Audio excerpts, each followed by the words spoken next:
അസ്സലാമു ലെനോസ് flavours and life സ്റ്റൈൽസിലേക്ക് എല്ലാവർക്കും സ്വാഗതം. എന്താണ് എല്ലാവരും വിശേഷങ്ങളൊക്കെ? അപ്പോൾ ഇന്ന് ഞാൻ ഉണ്ടാക്കാൻ പോകുന്നത് ഓവനൊന്നും ഇല്ലാതെ തന്നെ നമുക്ക് കുറച്ച് കപ്പ് കേക്ക് ഉണ്ടാക്കിയാലോ. അപ്പോൾ അതിന് വേണ്ടി ഞാനിവിടെ ഒരു ഗ്ലാസ് കാണിച്ച് തന്നിട്ടുണ്ട്. ആ ഗ്ലാസ്സാണ് എൻ്റെ അളവ് ഗ്ലാസ്. നിങ്ങൾ ഇതേപോലെ ഒരു ഗ്ലാസ് എന്താണെങ്കിലും എടുക്കാം കേട്ടോ. അപ്പോൾ ഈ ഒരു ഗ്ലാസ്സിന് അതായത് 2 ഗ്ലാസ് മൈദ ഞാനിവിടെ എടുത്തിട്ടുണ്ട്. അത് നന്നായി അരിച്ചെടുത്തിട്ട് 1 ഗ്ലാസ് പഞ്ചസാരയും ഇതിലോട്ട് ആഡ് ചെയ്ത് കൊടുക്കുന്നുണ്ട്. അപ്പോൾ ഇത് നന്നായി നമുക്ക് പൊടിച്ചെടുക്കണം. പഞ്ചസാരയും മൈദയും കൂടി നന്നായിട്ട് പൊടിച്ചെടുക്കുക കേട്ടോ. ഇനി നമ്മൾ ശ്രദ്ധിക്കേണ്ട ഒരു കാര്യം, നമ്മൾ കേക്ക് ഉണ്ടാക്കുന്ന സാധനങ്ങൾ ഇപ്പോൾ എഗ്ഗ് ആയിക്കോട്ടെ അല്ലെങ്കിൽ ബേക്കിംഗ് പൗഡറും ബേക്കിംഗ് സോഡയൊക്കെ ഫ്രിഡ്ജിലാണ് എന്നുണ്ടെങ്കിൽ നിങ്ങളൊരു അരമണിക്കൂർ മുമ്പെങ്കിലും നിങ്ങൾ പുറത്ത് വയ്ക്കാം. അല്ലെങ്കിൽ നമ്മുടെ കേക്ക് എന്ത് ചെയ്യില്ല, പൊന്തി വരില്ല, അല്ലെങ്കിൽ ഒരുപാട് പ്രശ്നങ്ങളൊക്കെ വരും. അപ്പോൾ അതുകൊണ്ട് എപ്പോഴും ഫ്രിഡ്ജ് തണുക്കാത്ത സാധനങ്ങൾ വേണം നമ്മൾക്ക് കേക്കിന് വേണ്ടി ഉപയോഗിക്കാൻ.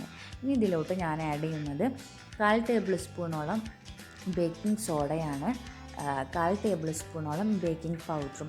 ഞാനിവിടെ ഒരു വാനില ഫ്ലേവർ ആയിട്ടുള്ളൊരു കപ്പ് കേക്കാണ് ഉണ്ടാക്കുന്നത്. അപ്പോൾ അതിലോട്ട് ഞാൻ 1 ടേബിൾ സ്പൂണോളം വാനില എസൻസും ഒഴിച്ചു കൊടുക്കുന്നുണ്ട്. ഇനി നിങ്ങൾക്ക് ചോക്ലേറ്റിൻ്റെ ഫ്ലേവർ വേണം എന്നുണ്ടെങ്കിൽ നിങ്ങൾ എന്ത് ചെയ്യുക, ഒരു 3/4 ഗ്ലാസ് എന്ത് ചെയ്യുക, കൊക്കോ പൗഡറും നിങ്ങളിതിലോട്ട് ഇട്ട് കൊടുക്കുക കേട്ടോ. അപ്പോൾ വാനില എസൻസ് നിങ്ങൾ ഒഴിവാക്കിയിട്ട് നിങ്ങൾ എന്ത് ചെയ്യുക, കൊക്കോ പൗഡർ ഉപയോഗിക്കുക. ഞാനിവിടെ വാനില ഫ്ലേവറായിട്ടുള്ള കേക്ക് ഉണ്ടാക്കുന്നതാണ് വാനില എസൻസ് ഒഴിച്ചു കൊടുത്തു. ഇനി ഇതേപോലെ 3/4 ഗ്ലാസ് നമുക്ക് ഓയിൽ ഒഴിച്ചു കൊടുക്കാം. സൺഫ്ലവർ ഓയിലാണ് ഞാൻ ഒഴിച്ചു കൊടുക്കുന്നത്.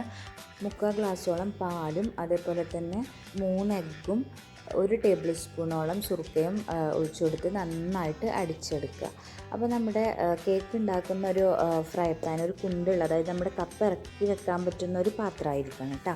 അപ്പോൾ നമ്മളതിൽ കുറച്ച് ഓയിൽ ജസ്റ്റ് ഒന്ന് തടവി കൊടുക്കുക. ഓയിൽ ഓവറാവരുത്. ഓവറായി എന്ന് തോന്നുകയാണെങ്കിൽ നിങ്ങൾ ടിഷ്യൂ വെച്ചിട്ട് തുടച്ചെടുക്കുക കേട്ടോ. അപ്പോൾ നമ്മൾ ഡയറക്റ്റ് തീയിൽ കൊണ്ടുപോയി വെക്കരുത്. അടി പരന്ന ഒരു പാത്രം അല്ലെങ്കിൽ ദോശച്ചട്ടിയൊക്കെ ഉണ്ടാവില്ല, അത് വെച്ചതിന് ശേഷം നിങ്ങൾ ഈ ഫ്രൈ പാൻ ഇതേപോലെ കുണ്ടുള്ള ഒരു ഫ്രൈ പാൻ ഇതേപോലെ വെക്കുക. ഇനി നമ്മുടെ കപ്പൊക്കെ ഇതിൽ വെച്ചതിന് ശേഷം നമ്മൾ നമ്മുടെ ബാറ്റർ ഇതേപോലെ അടിച്ച് എടുത്തിട്ട്, അതായത് നമ്മൾ ഒഴിച്ചു കൊടുക്കുന്ന സമയത്ത് ഒന്നുകൂടി നമ്മൾ, അതായത് കപ്പ് വെച്ചതിന് ശേഷം ഒന്നുകൂടി നമ്മൾ അടിച്ചെടുത്തിട്ട് വേണം ഒഴിച്ചു കൊടുക്കാൻ കേട്ടോ. ഇനി ഇത് ഒരു 35 മിനിറ്റോളം നമുക്ക് ലോ ഫ്ലെയിമിലിട്ടിട്ട് നമുക്ക് വെക്കാം. അപ്പോൾ ഒരു 30-35 മിനിറ്റ് ആയതിനു ശേഷം നമുക്ക് എന്തെങ്കിലും നിബ്ബ് വെച്ചിട്ട് നമുക്ക് നോക്കി നോക്കാം. അതായത് ആ നിബ്ബിൻ്റെ മുകളിൽ ഇത് ഒന്ന്, അതായത് ജസ്റ്റ് അതേപോലെ വരികയാണെങ്കിൽ നമ്മുടെ കേക്ക് റെഡി ആയിട്ടില്ല. അല്ല ഒന്നുമില്ല എന്നുണ്ടെങ്കിൽ നമ്മുടെ കേക്ക് പെർഫെക്റ്റ് ആയിട്ടുണ്ട് എന്നതാണ്. അപ്പോൾ നമുക്ക് ഇതേപോലെ നോക്കി വെക്കാം.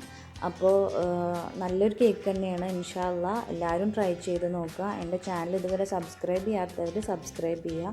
ഒപ്പം കാണുന്ന കുഞ്ഞ് ബെല്ലൈക്കണും പ്രസ് ചെയ്യുക. എന്നാലാണ് ഞാനിടുന്ന പുതിയ വീഡിയോസിൻ്റെ നോട്ടിഫിക്കേഷൻസൊക്കെ നമുക്ക് കിട്ടുള്ളൂ. ഷെയർ ചെയ്യുക, ലൈക്ക് ചെയ്യുക, കമൻസൊക്കെ അയയ്ക്കാം.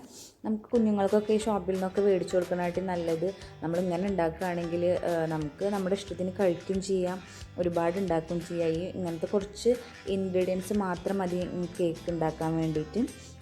അപ്പോൾ എല്ലാവരും ട്രൈ ചെയ്ത് നോക്കി നോക്കണം കേട്ടോ. നല്ല ടേസ്റ്റ് തന്നെയാണ്. ഇതൊക്കെ വീട്ടിലുണ്ടാവുന്ന, എപ്പോഴും ഉണ്ടാവുന്ന സാധനങ്ങൾ തന്നെയാണ്. അപ്പോൾ ഇൻഷാ അല്ലാഹ് എല്ലാവരും അതുകൊണ്ട് ട്രൈ ചെയ്ത് നോക്കി നോക്കുക.